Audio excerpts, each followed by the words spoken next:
The part of you dies a little bit when you see all this stuff from behind the scenes. Y'all, there's nothing like a mug of savory MAGA tears in the morning to set your day off right. And boy, did we get that today from MAGA snowflake, former right-wing podcaster and Trump's deputy director of the FBI, Dan Bongino, who went on Fox News today to quite literally die inside while whining and crying about how hard his life has become ever since he got his new gig. I gave up everything for this. I mean, you know, my wife is struggling. I'm not a victim. I'm not Jim Comey. And I gotta say, it's pretty ironic seeing how he's been glazing Donald Trump for years on his podcast and preaching about all the amazing things he'd get to do if he ever had a chance to be in the Bureau. Here's what he said after Trump was indicted in the classified documents case. We fire everyone who stood by. We don't just fire the people who did this. Everyone who stood by and did nothing. While the Department of Justice and the FBI have been ravaged by corruptocrats, everyone gets fired. Everyone. And we'll get to his hypocritical meltdown / Fox News therapy session in just a moment. But to set this whole live crash out up, it's important we all fully understand just how much of a bitch boy Bongino is. You can help us deliver you more content like this by smashing that like button and joining our Really American Resistance. And let's start here first with a warning about Bongino from the former deputy director of the FBI that will become incredibly prophetic just on the other side of it. Here's 3 reasons why Dan Bongino is a terrible pick for the FBI. First, he has no experience in the FBI at all, but now he'll be responsible for all of its intelligence collection and investigative operations. That's going to be hard to do when you don't even know how the organization works. 2, Bongino has shown the FBI workforce through his many statements on his podcast and in other places over the last few years that he doesn't respect them and he has very little faith in the work that they do. And 3, I've talked to a lot of FBI people in the last couple of weeks. There's no question that morale in the organization is at an all-time low. Bongino needs that workforce to step up and accomplish the mission, but it will be hard to motivate them when they think their own leadership is out to get them. Bottom line, if Bongino fails, the FBI will fail, and that will make all of us less safe. Right. Now here is the first part of this epic crash out on Fox News where Bongino says his hard knock life at the FBI has made him feel divorced from his wife. Take a listen. It's fine. I did this and I'm proud I did it. But if you think we're there for tea and crumpets, well, I mean, Cash is there all day. We share it. Our offices are linked. He turns on the faucet. I hear it. He's there he gets in at like 6 o'clock in the morning. He doesn't leave till 7 at night. You know, I'm in there at 7:30 in the morning. He uses the gym. I work out in my apartment. But I stare at these 4 walls all day in D.C., you know, by myself, divorced from my wife. Not divorced, but I mean separated, divorced. And it's hard. I mean, you know, we love each other, and it's hard to be apart. But you're doing some great work. And while we bust out the world's tiniest violin, Bongino had to wait just a little while to bust out the crocodile tears in order to get out the ultimate gaslighting on the Fox News therapists and viewers. I was going to be like, what is it like? You know, the biggest lifestyle change for me has been family-wise. I mean, we already went through this with my time in the Secret Service. But, you know, when the president called and asked if I would take the job, you know, you can't tell your audience for years, go out and do stuff, talk is cheap. And then when the opportunity comes to do stuff, I didn't mean me, you know, I meant you. It's kind of you're a fraud. I mean, you don't sound like a fraud. You are one.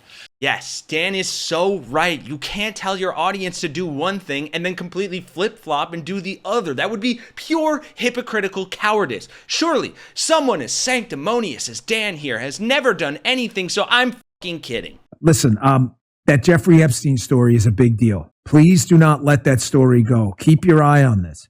Catherine Rumler, we need to keep the heat on this case, folks.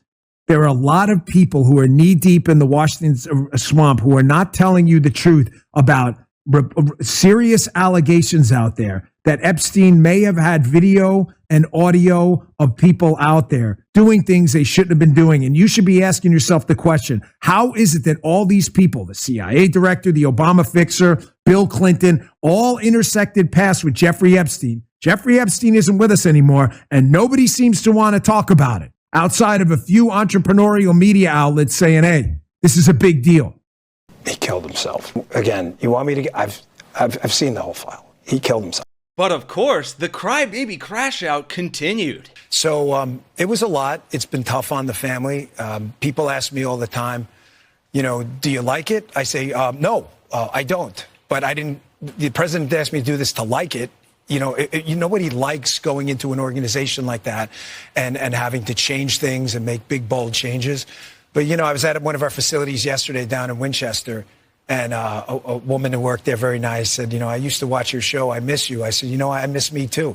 Wow, what an introspective little bitch. He misses himself, the real him that used to spew Russian propaganda and misinformation. That is his true passion. Being appointed by Trump after years of dick sucking to a position you're wholly unqualified for must be such a burden. But go on, Snowflake, unload on your Fox and Friends therapist like Trump unloaded right down your throat. Maybe you'll even shed a tear like you did when you had to swallow Daddy's big giant. Mr. President, oh, thank you so much. Your dick is so big.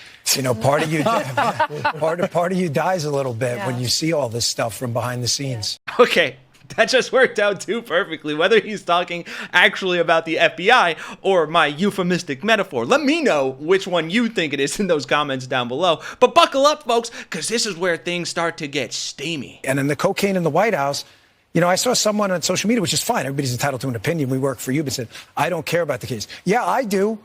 I was a Secret Service agent. A potentially hazardous material made its way into the White House. Nobody seems to know how it got there, and nobody seemed to investigate it fully. Like, you know, what planet do we live on where that's not of public interest? So you're faced with this interesting thing. I've known you since I was a kid, and I know your instinct is to swing back, but you promised that you weren't going to do that. You promised that you were going to get rid of the partisanship, and you were going to go back to being a law enforcement officer. Yeah. You went in there, and there were some cases that were closed or still open that a lot of the public felt a little sketchy about. The first assassination attempt against President Donald Trump. It's like, is he really the guy?